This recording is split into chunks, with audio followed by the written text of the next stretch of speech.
Hello student, today we will discuss a new chapter and the name of the chapter is My Elder Brother. ठीक है, मेरा बड़ा भाई. So this is a story by Premchand titled बड़े भाई साहब. The story shows that experience is as important as hard work. ठीक है, ये जो स्टोरी है, ये स्टोरी किसके थ्रू लिखी गई है? प्रेमचंद, जिसका टाइटल मतलब दिस इज़ अ स्टोरी, ये एक स्टोरी है जिसका नाम था बड़े भाई साहब, जिसको लिखा है प्रेमचंद ने. और इस स्टोरी में जो इस कहानी में बताया गया है कि एक्सपीरियंस जो है उतना ही ज़्यादा ज़रूरी होता है जितना कि हार्ड वर्क, जितना कि हमारी मेहनत होती है उतना ही ज़्यादा अनुभव भी इम्पॉर्टेंट होता है. Scene 1. Hostel room. Two brothers, aged 9 and 14 years, sitting at a study table. The elder brother, Bhaiya, is reading a book and the younger one, Munna, is drawing pictures of birds and animals. ठीक है, अब इसमें क्या बताया हुआ? Scene 1 बता रखा हुआ है, एक हॉस्टल का रूम है.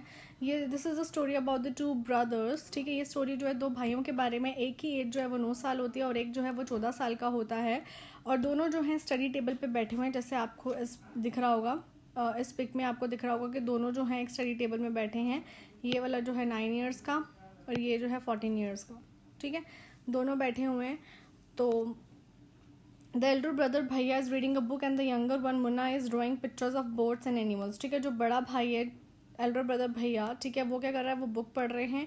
और जो छोटा भाई है मुन्ना, वो क्या कर रहा है? वो एनिमल्स और बर्ड्स की क्या बना रहा है? पिक्चर बना रहा है. Bhaiya, what are you doing? Munna, Munna, I am drawing. ठीक है, अब भैया जो है वो उससे पूछते हैं कि तुम क्या कर रहे हो? मुन्ना से पूछते हैं. मुन्ना कहता है मैं क्या कर रहा हूँ? मैं ड्राइंग कर रहा हूँ. भैया, when will you study? Where were you in the morning?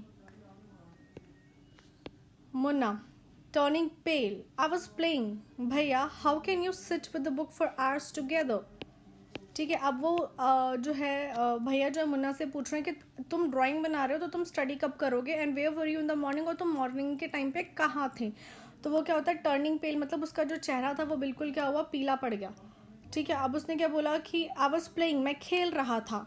भैया, how can you sit with the book for hours together? वो कहते हैं कि भैया आप इतना टाइम बुक के साथ कैसे बैठे रहते हो? आपको 4-4, 5-5, 10-10 घंटे होते हैं, आप कैसे इतना टाइम बुक के साथ जो है वो बैठे रहते हो? Bhaiya, that's because I want my foundation in education to be very strong.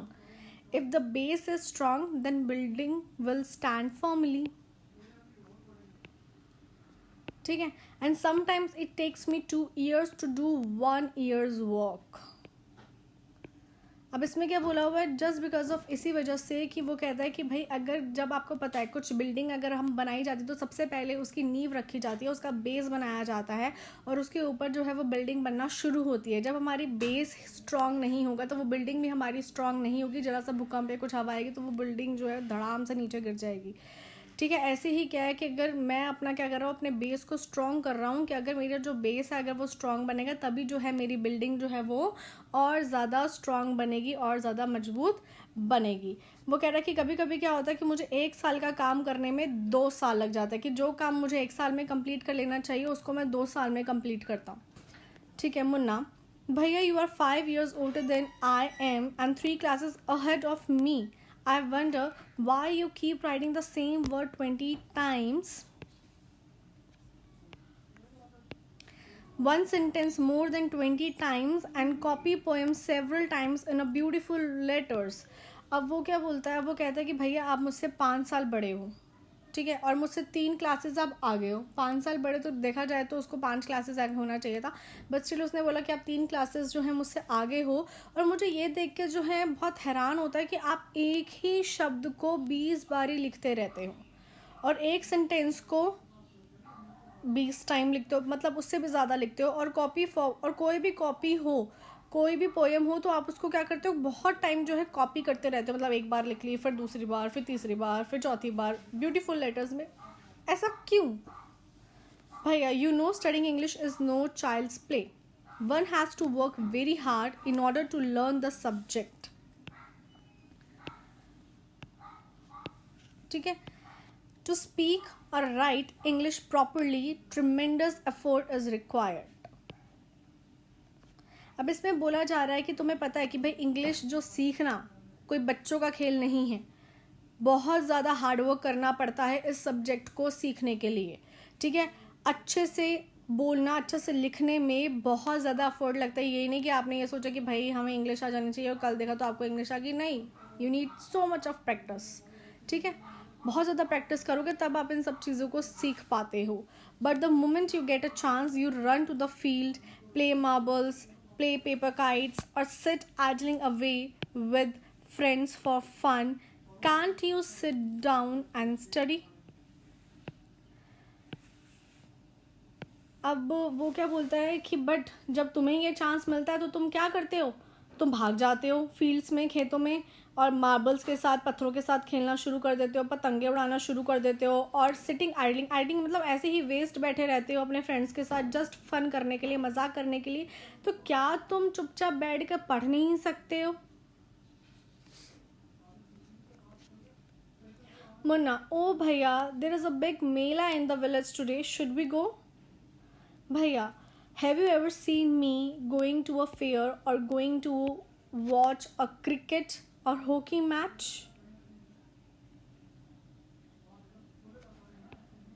ठीक है। अब मुन्ना कह रहा है कि भैया हमारे विलेज में जो है एक बहुत बड़ा मेला लगा है, कि क्या हमें वहाँ पर जाना चाहिए? तो भैया पूछते कि क्या तुमने मुझे आज तक कभी देखा है कि मैं किसी मेले में गया हूँ, या कोई क्रिकेट का मैच देखने के लिए गया हूँ, या हॉकी का मैच देखने के लिए गया हूँ? I don't go near them. I prefer to study a book. I don't mind repeating a class for more than 2 years. ठीक है। अब वो क्या कहता है, वो कहता है कि मैं कभी नहीं गया वहाँ पर, मैं क्या चाहता हूँ, मैं प्रेफर करता हूँ कि मैं उनके जगह जाने से अच्छा कि बैठ के एक जगह पे बुक पढूं, और मुझे नहीं अच्छा लगता कि मैं एक क्लास को 2 साल से ज़्यादा जो है दूँ। मतलब अगर मैं एक क्लास में हूँ, चलो एक बार फेल हो गया और दूसरी बार, बट ये नहीं है कि मैं 3 4 5 बार जो है फेल होकर उसी क्लास में बैठा रहूँ। नो, मोर देन 2 years मैं नहीं उस क्लास को रिपीट कर सकता। But you might stay in the same class all your life, but अगर तुम रहना चाहो तो तुम पूरा का पूरा जो है एक ही क्लास में बिता दो। Do you expect to pass if you waste your time playing all the time? You are simply wasting father's hard earned money. अब वो क्या कह रहा है कि तुम्हें लगता है कि जब तुम ऐसे ही अपना खेलने में टाइम बर्बाद करते रहोगे तो तुम जो है पास हो पाओगे? तुम सिर्फ फादर का जो बहुत मेहनत से कमाया हुआ पैसा है, तुम जस्ट उसको वेस्ट कर रहे हो और कुछ नहीं कर रहे हो। Munna starts crying on being scolded and sobbing sounds वा वा वा वा वा हु हर्ट। मतलब क्या हुआ उसके बाद जो है उसने क्या करा, उसने रोना शुरू कर दिया। क्यों? क्योंकि उसको डांट लग रही थी कि तुम जस्ट अपना टाइम जो है वो वेस्ट करते रहते हो, पढ़ते नहीं हो, ये करते हो, वो करते हो, बेशक तुम्हारा मन करे तो पूरी ज़िंदगी तुम उसी सेम क्लास में बिता दो। जिसकी वजह से सुनकर जो था उसको रोना आ गया, उसने रोना शुरू कर दिया। मुन्ना, भैया, I feel like running away and going back home. मुझे ऐसा लग रहा है भैया, now stop crying, put on, कि मैं क्या, I feel like running away and going back home. ऐसा लग रहा है कि मैं क्या करूँ, फील हो रहा है मुझे कि मैं रनिंग अवे में भाग जाऊँ। ठीक है। अब वो क्या कहता है कि now stop crying, put on a nice smile, look I will make a time table for you to follow and get up at dawn. ठीक है। उसके बाद वो कहते हैं कि चलो चलो अब बस रोना बंद करो, बहुत रो लिया तुमने, और अपने चेहरे पे एक प्यारी सी स्माइल लेकर आओ कि देखो मैंने तुम्हारे लिए नीचे क्या बनाया हुआ है, एक टाइम टेबल मैंने आपके लिए बनाया हुआ है। ठीक है। ये आपको यहाँ पे टाइम टेबल दिख रहा है नीचे,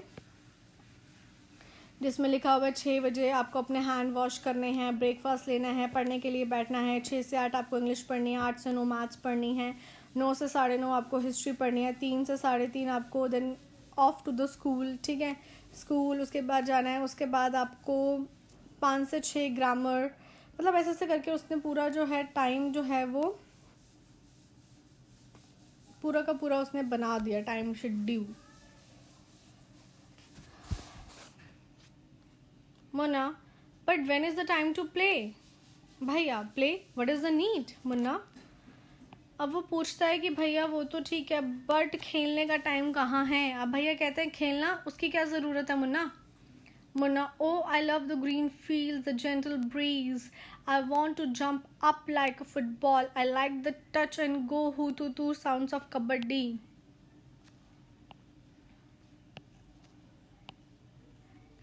and the hurry flurry of volleyball pulls me like a magnet. As soon as I am on the field, I forgot everything. अब वो कहता है कि भैया बट मुझे ग्रीन हरे हरे खेत बहुत पसंद है, वहाँ पे तो चलने वाली जो ठंडी ब्रीज मतलब हवा है, और I want to jump like, और मुझे ऐसा लगता है मुझे ना फुटबॉल की तरह जंप करना बहुत अच्छा लगता है, मुझे कबड्डी की साउंड वो सब कुछ जो है, और वॉलीबॉल तो ऐसा लगता है जैसे मुझे जस्ट लाइक अ मैग्नेट है, वो मुझे अपनी तरफ खींच रही है. एज सुन एज जैसे जैसे मैं फील्ड में होता हूँ मैं सब कुछ भूल जाता हूँ. अब उसके बाद होता है scene 2, the final exams are over and the results are out. अब सीन 2 में क्या बताया गया है कि फाइनल एग्जाम्स जो हैं वो ख़त्म हो चुके हैं, अब रिजल्ट जो है वो निकल गया है. भैया अल्लाह I have failed once again. Munna oh but भैया I have passed and top my class, now there is only 2 years different between अस.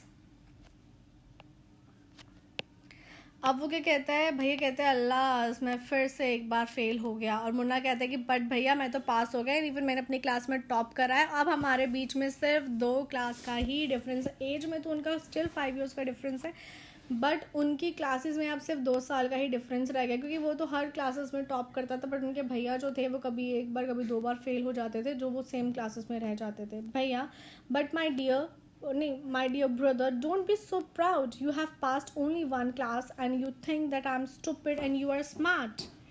ठीक है. अब वो क्या बोलता है, अब वो ये बोलता है कि इतना ज़्यादा आपको प्राउड फील करने की ज़रूरत नहीं है. ठीक है, तुमने सिर्फ एक ही क्लास जो है पास की है, और तुम्हें क्या लगता है कि मैं स्टूपिड हूँ और तुम बहुत ज़्यादा स्मार्ट हो. Once in a while in a gulli danda game you might get lucky and hit a goal, but does not mean, उसने बोला कि वंस इन अ वाइल अगर गुल्ली डंडा का गेम है और तुम उसमें लकीली जीत गए हो, तुमने एक गोल कर दिया, उसका मतलब ये नहीं है कि you have mastered the game, उसका मतलब ये नहीं है कि तुमने एक गेम में मास्टरी हासिल कर ली है. You have to work hard to be successful in life. when you have to study a subject like algebra or geometry in higher classes, then you will understand the importance of hard work. ठीक है. अब उसने बोला कि तुम्हें जो है बहुत सक्सेस मतलब बहुत हार्ड वर्क करना पड़ेगा अपनी लाइफ में सक्सेस होने के लिए. और जैसे जैसे हम अलजेब्रा ज्योमेट्री इन सब चीज़ों की बात करते हैं बड़ी क्लासेस में, तब तुम्हें जाके इनकी वैल्यू समझ में आएगी कि हार्ड वर्क का इम्पॉर्टेंस क्या होता है लाइफ में. In geometry if one writes ACB instead of ABC, the answer is marked wrong and the examiner will not spare you. ठीक है. अगर तुमने क्या किया ज्योमेट्री में गलती से ABC की जगह पे ACB लिख दिया, तो तुम्हें क्या होगा, पूरा क्रॉस हो जाएगा. उसके बाद एग्जामिनर जो होगा वो तुम्हें नहीं छोड़ेगा. They want you to learn word by word from the text book. वो तुमसे क्या चाहते हैं कि तुम बिल्कुल एज इट इज ABC ही लर्न करो, उसको ACB ना करो, जस्ट लाइक रट्टो. ठीक है. Munna oh bhai sahab this is scary, I don't think I want to go to the 9th class now, but I will still complete my day's homework so that I get no punishment in the class. अब वो क्या कहता है कि भाई ये तो बहुत ज़्यादा स्केरी है, बहुत डरावना है, मुझे नहीं लगता कि भाई मुझे 9th क्लास में जाना चाहिए, बट स्टिल मुझे अपना होमवर्क कंप्लीट करना है ताकि मुझे क्लास में कोई पनिशमेंट ना मिले. Bhaiya just today we were asked to write a short essay on the topic of punctuality in 4 pages, and imagine, can something be written on 4 pages and still be short? It is also mixed up. अब क्या बोला कि उसने बोला कि आज हमें बोला गया था कि आपको क्या करना है, एक पंक्चुअलिटी के ऊपर जो है एक टॉपिक लिखना है, वो भी 4 पेजेस पे लिखना है. तो उसने बोला कि क्या आप इमेजिन कर सकते हो कि कैन समथिंग बी रिटन, कि क्या आपको लगता है कि कुछ भी हम 4 पेजेस में लिख सकते हैं और उसके बाद भी वो बहुत छोटा होगा. ऐसा लगता है बिल्कुल सब कुछ जो है वो मिक्सड अप हो चुका है.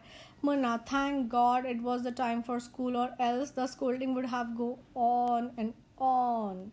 वो कहता है कि थैंक गॉड स्कूल का टाइम हो गया, वरना मुझे तो अभी और डांट पड़ती ही रहती. अब आता है scene 3. The result were out once again and it is so happened that Munna passed and Bhaiya failed again. Bhaiya was really upset. Munna was also sad seeing his brother so unhappy. Bhaiya now becomes gentler with Munna. Munna become naughtier because of this and studied even less than before. उसके बाद क्या हुआ, result फिर से आया. फिर से क्या हुआ कि मुन्ना पास हो गया और भैया फेल हो गए. भैया जिसकी वजह से बहुत दुखी हो गए और उनको देखकर मुन्ना भी जो था वो अपसेट हो गया, क्योंकि उनके भैया जो थे वो नाखुश लग रहे थे. उसके बाद से भैया जो थे थोड़े से जेंटलर हो गए मुन्ना के साथ, और मुन्ना जो था वो और ज़्यादा शरारती होता गया. क्यों? क्योंकि उसने पढ़ना जो था अब और भी कम कर दिया. Munna talking aloud, I'm lucky I can pass easily. I need not study so hard. Now I can play games with my friends and fly kites, but I should be careful that भैया does not see. अब उसने क्या बोला कि मैं तो बहुत lucky हूँ कि मैंने क्या करा, मैंने अपने एग्ज़ाम को बहुत ईजिली जो है वो पास कर लिया. अब मैं गेम खेल सकता हूँ अपने फ्रेंड्स के साथ, पतंगे उड़ा सकता हूँ, बट मुझे केयरफुल रहना पड़ेगा कि कहीं भैया मुझे पतंग उड़ाते हुए ना देख लें. ठीक है. उसके बाद क्या हुआ, one day a kite is flying slowly downward. Munna start running in order to grab it. Suddenly he comes face to face with bhaiya. उसके बाद क्या हुआ, एक दिन वो काइट उड़ा रहा था तो वो बहुत धीरे उड़ रही थी, जिसकी वजह से वो इसमें क्या है कि एक दिन की बात है कि काइट जो है उड़ते, जैसे आपने देखा होता है ना कि आपको दिखती है कि भाई आपके पास काइट पतंग जो उड़ती उड़ती आ रही, तो आप लोग क्या करते हो कि उसको ग्रैब करने के लिए, उसको पकड़ने के लिए उसके पीछे भागते हो. तो सडनली क्या हुआ, जब वो पकड़ने के लिए भाग रहा था तो सामने कौन आ गया, उसके भैया आ गए. भैया, aren't you ashamed to be playing kites all day long? Don't you realize that now you are in 8th class and are not studying in lower class? अब वो उनसे कह रहे कि तुम्हें क्या बिल्कुल भी शर्म नहीं आती, तुम पूरा दिन सिर्फ पतंगे उड़ाते रहते हो, तुम्हें नहीं ये रियलाइज़ होता कि तुम अब 8th क्लास में आ चुके हो और तुम कोई छोटे बच्चे नहीं रहे हो जो तुम छोटी क्लासेस में पढ़ रहे हो. And if you think that I am just 1 class ahead of you and I can't say anything, you are wrong. I am 5 years older than you are and will always be. ठीक है. अब वो क्या कह रहा है कि तुम ये मत सोचो कि तुम सिर्फ मुझसे 1 क्लास ही छोटे रह गए हो और मैं तुम्हें कुछ नहीं बोलूँगा, तो ये गलत है. मैं तुमसे अभी भी 5 साल बड़ा हूँ और वो मैं ज़िंदगी भर रहूँगा. बेशक क्लासेस में जितना भी डिफरेंसेस हो, बट एज में मैं तुमसे 5 साल बड़ा हूँ और तुम मुझसे 5 साल छोटे हो. ठीक है. Understanding doesn't come only from reading books. Look at maa and बाबा.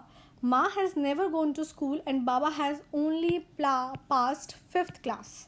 ठीक है. अब उसने क्या बोला कि अंडरस्टैंडिंग जो है वो सिर्फ बुक को पढ़ने से नहीं आती है. वो कहते हैं माँ और बाबा की तरफ देखो. माँ आज तक कभी स्कूल नहीं गई और बाबा ने सिर्फ 5th क्लास तक पढ़ाई की है. मुन्ना, रियली भैया, इज दैट ट्रू? भैया, yes, there are 1,000 things that they know more than you or me. And even if we have studied the wisdom of the whole world, Ma and Baba will always have the right to explain and correct us. उसने क्या बोला कि हाँ, क्या सच में कि माँ जो है बिल्कुल नहीं पढ़ी हैं और बाबा सिर्फ 5th क्लास तक पढ़े हैं? वो कह रहा कि हाँ, बहुत सारी चीज़ें हैं जो तुम्हें और मुझे नहीं पता, बट उन्हें पता है. एंड इवन इफ़, ठीक है, अगर हम पूरा का पूरा संसार ही को पढ़ डालें, ठीक है, बट माँ और बाबा जो हैं हमेशा हमारे साथ रहेंगे, हमें सही और गलत की पहचान करवाएंगे कि और एक्सप्लेन करेंगे कि क्या चीज़ हमारे लिए सही है और क्या चीज़ हमारे लिए सही नहीं है. Now what would you do if I were to fall sick today? तुम क्या करोगे अगर मैं बीमार हो जाऊँ तो? मुन्ना, I don't know भैया. I would tell Baba and he would rush to the hostel. उसने बोला कि अगर ऐसा कुछ हुआ तो मैं क्या करूँगा, मैं बाबा को बताऊँगा और वो जल्दी से जल्दी हॉस्टल आ जाएंगे. भैया, I had expected this answer. Now Baba would not get upset. He would first try to find out what was wrong and then he would call a doctor. Baba would know exactly what to do and they have more experience than us. उसने बोला कि हाँ, मैं तुमसे यही answer expect कर रहा था कि बाबा जो है वो अपसेट नहीं होंगे. वो क्या करेंगे, सबसे पहले तो है वो रीज़न पता लगाएंगे कि क्या चीज़ गलत है, उसके बाद वो डॉक्टर को कॉल करेंगे. और क्योंकि बाबा को पता है कि एग्जैक्टली व्हाट टू डू, क्योंकि उनके पास हमारे से ज़्यादा एक्सपीरियंस है, हमारे से ज़्यादा अनुभव है उनके पास. Munna with tears in his eyes, भैया I am sorry what you say is true. And भैया, I like to play and fly kites, but if I also play, then how can I watch out for you? You are my. उसने क्या बोला कि उसके मुन्ना की आंखों में आंसू आ गए. उसके बाद उसने बोला कि सॉरी, आपने जो बोला सही है. भैया कहते कि अगर मैं भी पतंग उड़ाना शुरू कर दूँ, मैं भी खेलना शुरू कर दूँ, तो फिर मैं ये कैसे पता लगाऊंगा, मैं तुम्हारे पे नज़र कैसे रखूंगा कि तुम क्या कर रहे हो. You are my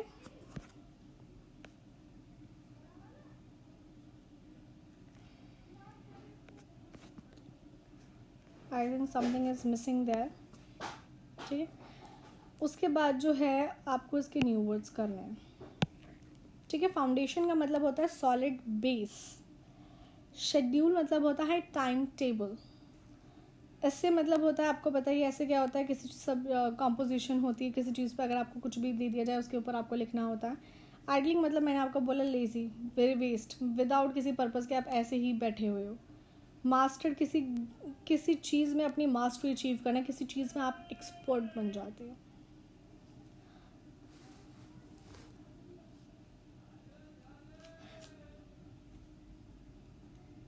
That's all for today. Have a good day.